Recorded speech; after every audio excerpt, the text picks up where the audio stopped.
Ekelekwa m ọzọ Igbo ndị ọma na-ege ntị.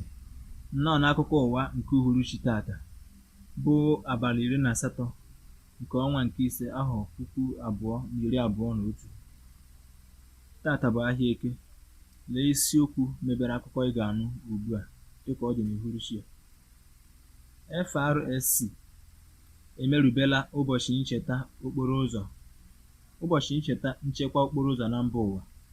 Onye na-ewetara gị akụkọ a bụ m onwe m, Izunna Okafọ. Gere akụkọ a n'uju. Ụlọ ọrụ ahụ na-ahụ maka ime njem awele okporo ụzọ bụ FRSC ngalaba steeti Anambra arịọla njikọ aka ụmụafọ steeti ahụ, ndị eji okwu ha agba izu na ndị otu dị iche iche iji kwalite arụmọrụ ha njem awele na nchekwa okporo ụzọ na steeti ahụ.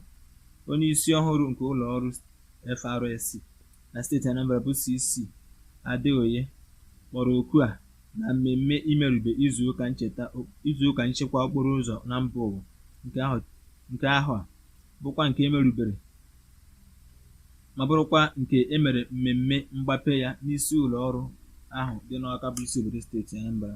Dịka o si kọwaa oge ọ na-agbape mmemme ahụ, CC Adeoye mere ka a mara na mmemme ahụ bụ mmemme pụrụ iche ewepụtara iji kwalitekwu ọrụ maka inwe njem awele n'okporo ụzọ, ibelata ihe mberede okporo ụzọ na ịhụ na e nwere ezi nchekwa n'okporo ụzọ, ma kọwakwa na a na-eme ya bụ mmemme otu izuụka ma bụrụkwa nke a ga-anọ na ya wee megasịa ihe dị iche iche dịka inye nkụzi, ime mgbasa ozi banyere njem awele okporo ụzọ, ime mkpọtụrụ n'ebe dị iche iche, ikpe ekpere pụrụ iche, tinyere ihe ndị ọzọ ga-enye aka ịkwalite nchekwa okporo ụzọ na ezi njikọ aka ụlọ ọrụ ahụ na ọha na eze.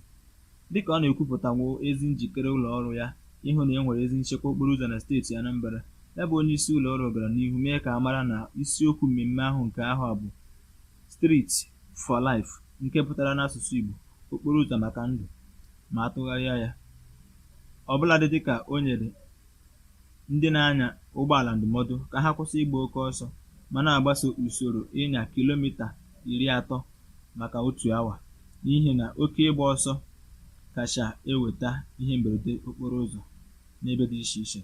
N'okwu nke ya na mmemme ahụ, kọmishọna na-ahụ maka njem okporo ụzọ na steeti Anambra bụ Maazị Afambanefo kelere ụlọ ọrụ ahụ maka ezi ọrụ ha na mbọ dị iche iche ha na-agba iji belata ihe mberede okporo ụzọ na steeti ahụ, ma kpọkuo ha ka ha jisie ike n'ọrụ, ọbụladị dịka ọ dụkwara ha ọdụ ka ha welitekwuo aka n'inye ọha na eze nkụzi na ịgbasara ha ozi banyere ịkwalitekwu njem awele nakwa iwu okporo ụzọ na steeti ahụ, ya bụ iwu na-achịgasị okporo ụzọ dịka o si metụta ịgba n'okporo ụzọ na ịnya ụgbọala.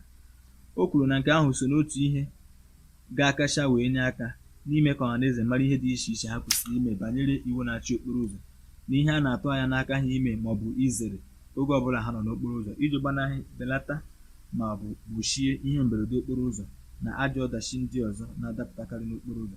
Kọmishọna Mbanefo, onye kpọpụtasịrị ụfọdụ ihe dị iche iche ụlọ ọrụ ya mepụtasịgoro na nso nso a, tinyekwaziri olu nke ya wee kpọkuo ndị na-anya ụgbọala ka ha zere ịgba oke ọsọ ma na-agba kilomita 30 maka otu awa, n'ihi na ịgba oke ọsọ bụ ihe kacha eweta ihe mberede okporo ụzọ na steeti ahụ dịka nnyocha siri kọwaa.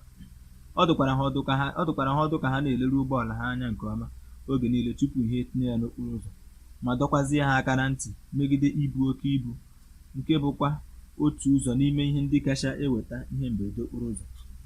Mmemme ahụ dọtakwara ndị ọrụ gọọmenti, ndị ọrụ ụlọ ọrụ ahụ na ụfọdụ ndị ọzọ eji okwu ha agba izu na steeti ahụ, ọkachasị n'ihe metụtara njem okporo ụzọ. Ebe akụkọ ụwa nke bịara n'isi njedebe. Daalụ maka ige ntị. Mana tupu anyị achịkọtalekwa isiokwu mebere akụkọ ya n'ụlọ ugbu a, anyị gwara na ụlọ ọrụ ahụ na-ahụ maka ime njem awele bụ FRSC n'aha ịchafụ nke Anambra steeti emerụbela mmemme ụbọchị nchekwa okporo ụzọ na mba ụwa. Enwetara gị akụkọ ebumnobi Izunna Okafọ. Rahụ jụụ.